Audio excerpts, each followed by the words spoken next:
तो चंपत राय महापुरुष है, जिनकी देखरेख में ये सारी लूट हो रही थी, वो महापुरुष हैं। ट्रस्ट की माने जाए तो खलनायक विपक्ष है। हकीकत ये दोस्तों कि कल गोविंद गिरी जो कि कोषाध्यक्ष हैं, उनके नेतृत्व में जो प्रेस कॉन्फ्रेंस हुई है उसमें दो चीजें सामने उभर कर आई हैं। नंबर एक, चंपत राय को बचा लिया गया है, उनके इस्तीफे को स्वीकार तो कर लिया गया है मगर उन पर कोई एक्शन नहीं होगा। नंबर दो, और यह बहुत अहम बात है, विपक्ष पर प्रहार किया जा रहा है। अगर आप कोषाध्यक्ष गोविंद गिरी की बात सुनेंगे तो उनके लहजे, उनकी जुबान, उनके शब्दों और भारतीय जनता पार्टी के नेताओं के शब्दों में कोई फर्क नहीं है। मजाक बनाकर रख दिया आपने। इतनी बड़ी चोरी हुई, इतने अहम मुद्दे उठाए गए और उससे पूरी तरह से पल्ला झाड़ लिया। जब कोषाध्यक्ष से सवाल पूछा गया कि किस तरह से चंपत राय से जो तमाम अपील की जा रही थी उसे उन्होंने अनसुना कर दिया, जिसके चलते भ्रष्टाचार हुआ, तब वो कहते हैं कि नहीं, आप उनसे सवाल पूछ। मुझे एक बात बताइए, एक तरफ आप उन्हें महापुरुष कहते हैं और फिर चंपत राय के आचरण पर जो सवाल उठ रहे हैं उसके बारे में आप कहते हैं चंपत राय सवाल पूछें। छलावा, पूरी तरह से छलावा था वो प्रेस कॉन्फ्रेंस जो कल ट्रस्ट ने, राम जन्मभूमि ट्रस्ट ने संबोधित किया। निहायत ही शर्मनाक। सबसे पहले सुनिए किस तरह से विपक्ष पर प्रहार किया जा रहा है, यानी कि गोविंद गिरी और भारतीय जनता पार्टी के प्रवक्ताओं के लहजे में, जुबान में, शब्दों में, भाषा में कोई फर्क नहीं है। सुना जाए कि इसको ढाल बना करके इसके पीछे जो संपूर्ण राष्ट्र में हो हल्ला मचाया गया है वो उसके इरादे साफ नहीं है। राम भक्ति के नाम को लेकर के वो लोग आज हम लोगों को पाठ पढ़ाने का प्रयास कर रहे हैं, जिन लोगों ने कार सेवकों के ऊपर गोलियां चलाई, जिन लोगों ने स्वयं ये उच्चतम न्यायालय में लिख करके दिया कि राम हुए ही नहीं थे, राम सेतु बना ही नहीं है, इस प्रकार का सब कुछ राम भक्ति के विरोध में कार्य करने वाले लोगों के अंदर जो राम भक्ति का झूठा ज्वार दिखावे के लिए जगा हुआ है, वह साधारण नहीं, असाधारण है। कांग्रेस सवाल पूछ रही है कि जो डकैती कर रहे हैं दोष उनका है या जो डकैती को उजागर कर रहे हैं दोष उनका है।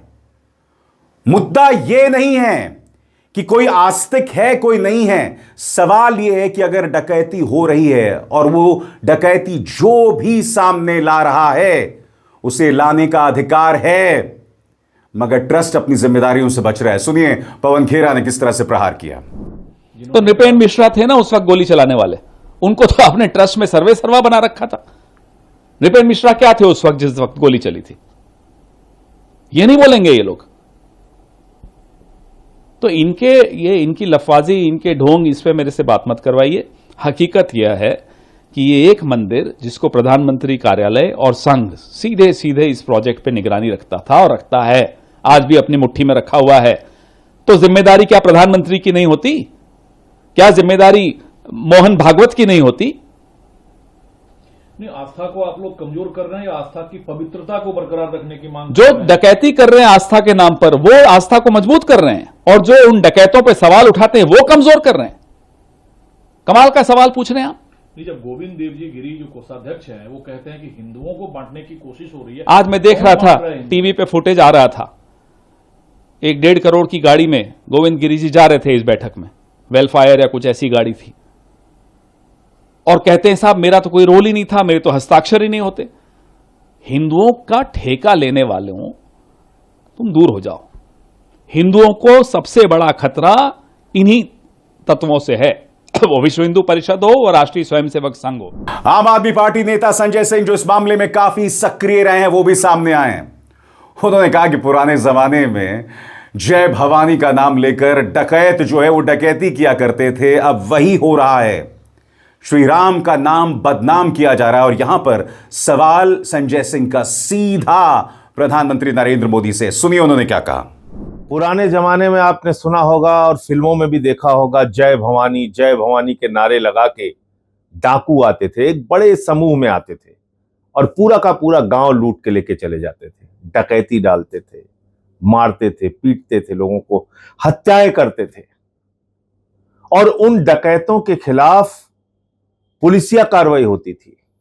इनकाउंटर की कार्रवाई होती थी, उनको जेल में डाला जाता था, उनको उम्र कैद की सजा सुनाई जाती थी, कुछ को फांसी की सजा सुनाई जाती थी। लेकिन अब चंदा चोर पार्टी के राज में ऐसा कानून बन गया है कि डकैतों के खिलाफ कोई कार्रवाई नहीं होगी। जिन्होंने प्रभु श्री राम का मंदिर लूटा है, करोड़ों हिंदुओं की आस्था का प्रतीक प्रभु श्री राम का मंदिर जिन लोगों ने लूटा है, उनके खिलाफ कोई कार्रवाई नहीं होगी।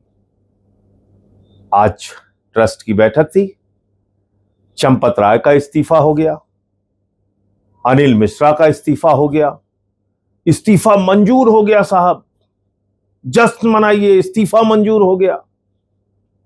फिर तो कोई भी भ्रष्टाचारी अपने पद से इस्तीफा दे देगा, कोई अधिकारी हजारों करोड़ की लूट करेगा और कहेगा हमने तो इस्तीफा दे दिया, काम खत्म।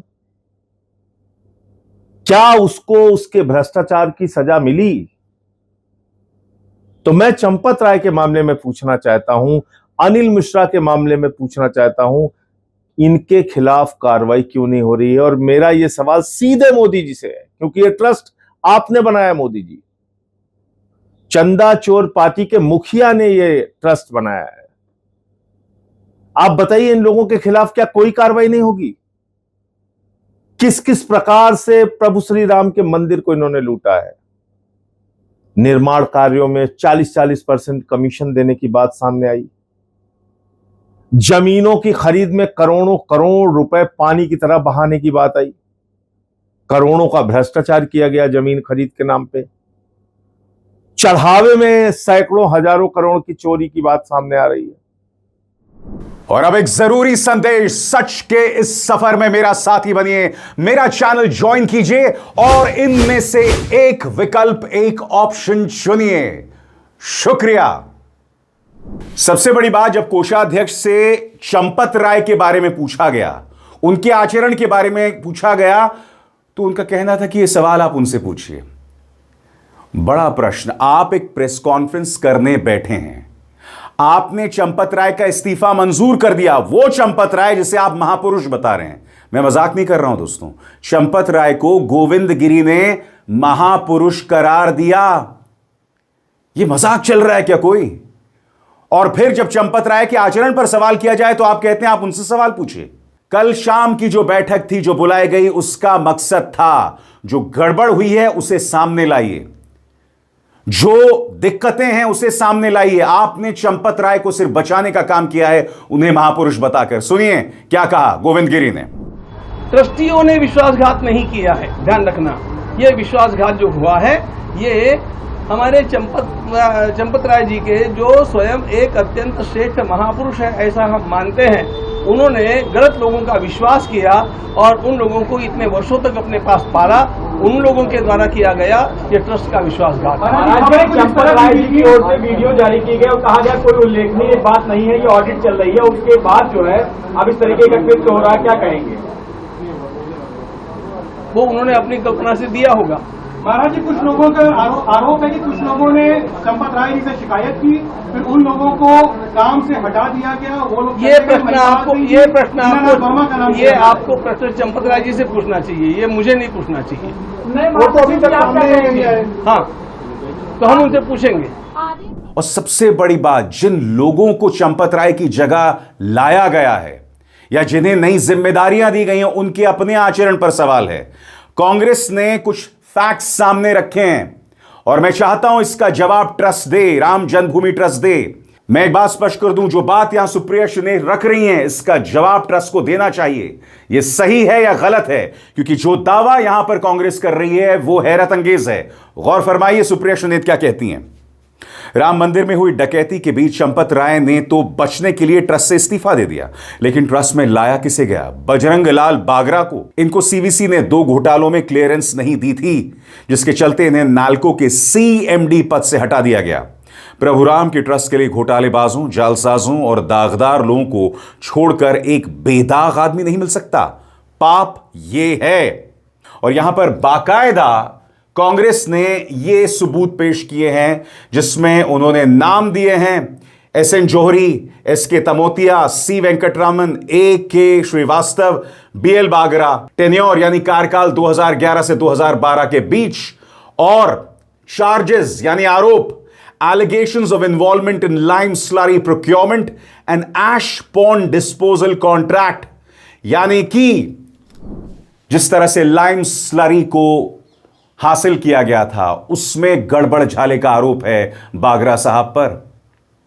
आपको समझना पड़ेगा दोस्तों, दो चीजें होनी चाहिए थी। पहला, ये जो तमाम लोग ट्रस्ट में बैठे हुए हैं ये भारतीय जनता पार्टी के बिठाए गए लोग हैं, उनकी सुविधा के हिसाब से बैठे गए लोग हैं। नंबर एक, इस ट्रस्ट को पूरी तरह से भंग कर देना चाहिए था। नंबर दो, जिस तरह से चंपत राय को बचाया गया है यह साबित करता है कि यह ट्रस्ट सिर्फ लीपापोती के लिए, यह प्रेस कॉन्फ्रेंस सिर्फ लीपापोती के लिए है। साफ हो चला है कि असली लोगों को बचाया जा रहा है। और याद कीजिएगा, जब बनारस में लोकसभा चुनाव हुए थे तो अजय राय, कांग्रेस के अजय राय ने प्रधानमंत्री नरेंद्र मोदी को नाकू चने चबवा दिए थे। आज वो सीधा प्रहार कर रहे हैं नृपेंद्र मिश्रा पर, जिन्हें स्वयं प्रधानमंत्री यहां लाए थे। उन्होंने कहा कि बड़े बड़े लोगों को बचाया जा रहा है। सुनिए क्या कहा अजय राय ने। नहीं, अभी तो इस्तीफा काल ही स्वीकार हुआ है। बड़ी मछली में नृपेंद्र मिश्रा हैं, बड़ी मछली में चंपत राय बंसल हैं, अनिल मिश्रा हैं, गोविंद गिरी हैं, गोपाल राव हैं। इनको गिरफ्तार करके जेल भेजा जाए तब प्रकरण समझ में आएगा ना। और वो इनको तत्काल भेजा, क्योंकि इनके रहते भगवान के दरबार में इतनी जबरदस्त तरीके से वहां पर चोरी हुई है, चढ़ावा की चोरी हुई है, जमीन की चोरी, कंस्ट्रक्शन में चोरी हुई है। ऐसे लोगों पर कार्रवाई होनी चाहिए।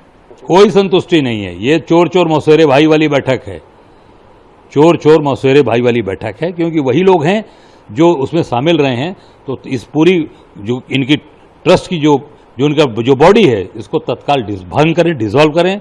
और परम पूज्य शंकराचार्य, धर्माचार्य और जो अयोध्या के लोग हैं जो भगवान की पीढ़ियों से सेवा करते चले आ रहे हैं, उन लोगों को उसमें शामिल किया जाए। देखिए, कार्यकारी इनके नियुक्ति से इनको मेरी मांग है कि तत्काल इस ट्रस्ट को भंग किया जाए और परम पूज्य शंकराचार्य जो हमारे चारों पीठ के शंकराचार्य हैं उनके राय परामर्श से, उनकी सहमति से वहां पर लोगों की नियुक्ति हो और धर्माचार्यों की बातचीत से नियुक्ति हो और अयोध्या वासियों को उसमें स्थान देना चाहिए। दोस्तों, आप जानते कल मैं वो पूरा प्रेस कॉन्फ्रेंस देख रहा था गोविंद गिरी का। वो सामने आते हैं, बीच में उनकी आंखों में आंसू भी होते हैं कि राम मंदिर में चोरी हुई है, मगर फिर वही ढाक के तीन बात। विपक्ष जो ये मुद्दा उठा रहा है उस पर प्रहार। सबसे पहली बात, आप राजनीतिक नहीं हैं, आप गैर राजनीतिक हैं, आप किसी पॉलिटिकल पार्टी का साइड नहीं ले सकते। आपकी भाषा और भाजपा में कोई फर्क नहीं है। नंबर दो, चंपत राय पर सवाल हैं। एक तरफ उनके आचरण पर जब सवाल होता है तो आप पल्ला झाड़ लेते हैं और दूसरी तरफ उन्हें महापुरुष भी बताते हैं। यानी कि कुछ भी कहना, सवालों का जवाब नहीं देना, बचते रहना। इसीलिए सीधे गोविंद गिरी पर कांग्रेस प्रहार कर रही है। सुनिए क्या कहा सुप्रिया सुनीत ने। राम मंदिर ट्रस्ट में चंपत राय और अनिल मिश्रा का इस्तीफा मंजूर हो गया है, लेकिन कुछ ऐसी बातें हुई हैं जो पच नहीं रही हैं। जैसे कि गोविंद गिरी कोषाध्यक्ष ने इन सब चीजों का अनाउंसमेंट किया। अरे उनकी खुद की भूमिका संदिग्ध है, वो खुद सवालों के दायरे में है। वो क्या कर रहे थे उनके कोषाध्यक्ष रहते हुए? इतने करोड़ों का चढ़ावा कैसे चोरी हो गया, कैसे डकैती पड़ गई? कंट्रोवर्सी भी है, वो अधिकृत थे नहीं थे, चेक साइन करते थे, कौन साइन करता था, इस पर भी बवाल मचा हुआ है। और यही नहीं, उत्तर प्रदेश पूर्वी के आरएसएस के प्रभारी कृष्ण मोहन को बागडोर सौंप दी गई, उनको महासचिव घोषित कर दिया गया ट्रस्ट का। मतलब जिस आरएसएस के रहते हुए करोड़ों की चढ़ावे की चोरी हुई, हिंदुओं की आस्था पर प्रहार हुआ, हमारे धर्म पर हमला हुआ, उनको कमान दे दी गई। जिस ट्रस्ट की विश्वसनीयता ही नहीं बची उस ट्रस्ट को भंग कर देना चाहिए। इन सब लोगों के रहते हुए भी प्रभु राम के दरबार में करोड़ों की चोरी हुई, तो ये सब लोग क्या कर रहे थे? इनकी क्या विश्वसनीयता है? और असलियत यह है कि इस ट्रस्ट में चुन चुन कर लोग नरेंद्र मोदी जी ने डाले। उन्होंने इस ट्रस्ट को आरटीआई से बाहर किया, सवाल के जवाबदेही से, सरकार की जवाबदेही से बाहर किया। ये ट्रस्ट अपना क्या कर रहा है किसी को पता ही नहीं, एक ब्लैक होल है। तो ऐसे ट्रस्ट को भंग करना चाहिए, उसमें वो लोग डालने चाहिए जो विश्वसनीय हो, जो धर्म में, इस देश की मर्यादा में आस्था रखते हो। क्योंकि मैं फिर कहूंगी, ये चढ़ावा चोरी का मामला नहीं है, सिर्फ ये एक्चुअली हिंदुओं की आस्था, हमारे धर्म पर धब्बा है, उस पर प्रहार है, उस पर हमला है, जो इतिहास में पहले कभी नहीं हुआ है। तो चंपत राय निकल गए और कृष्ण मोहन आ गए, ये बात नहीं पचेगी, क्योंकि आरएसएस के रहते हुए ये चोरी हुई है। करोड़ों मंदिरों में इस तरह का घोटाला नहीं होता है। जहां आरएसएस की पहली भूमिका आई, उस राम मंदिर को इन्होंने लूट डाला और फिर भी बागडोर आरएसएस के हाथ में है। ये सर्वथा गलत है। इन धर्म विरोधी लोगों को निकाल बाहर करना चाहिए और उसमें धर्मपरायण और धर्म भीरू लोगों को डालिए। ये वही गोविंद गिरी हैं, कोषाध्यक्ष हैं, जिनका यह कहना था कि मैंने किसी चेक पर दस्तखत नहीं किए, मेरे पास कोई चेक बुक नहीं है। ये आलम है, ये आलम है पूरी पारदर्शिता का। मैं कह रहा हूं ना, भारतीय जनता पार्टी ने आध्यात्म का जो सबसे बड़ा प्रतीक है, धर्म का जो सबसे बड़ा प्रतीक है, उसमें भी गड़बड़ झाला कर दिया। मैं भाजपा क्यों कह रहा हूं? क्योंकि पूरी व्यवस्था आपके हाथ में थी। ट्रस्ट के मेंबर्स, राज्य सरकार, केंद्र सरकार, ये सब आपके हाथ में थी, फिर भी इतनी बड़ी चोरी हुई। अब पर्दा डाला जा रहा है, सबूत पेश किया जा रहा है, आधे अधूरे सबूत पेश किए जा रहे हैं और जिन सवालों का जवाब नहीं देना उससे बचा जा रहा है। यह हकीकत है और उसके अलावा कुछ नहीं। मगर इस मंच पर हम लगातार इस मुद्दे पर बने रहेंगे, हम इन्हें छोड़ने नहीं वाले हैं।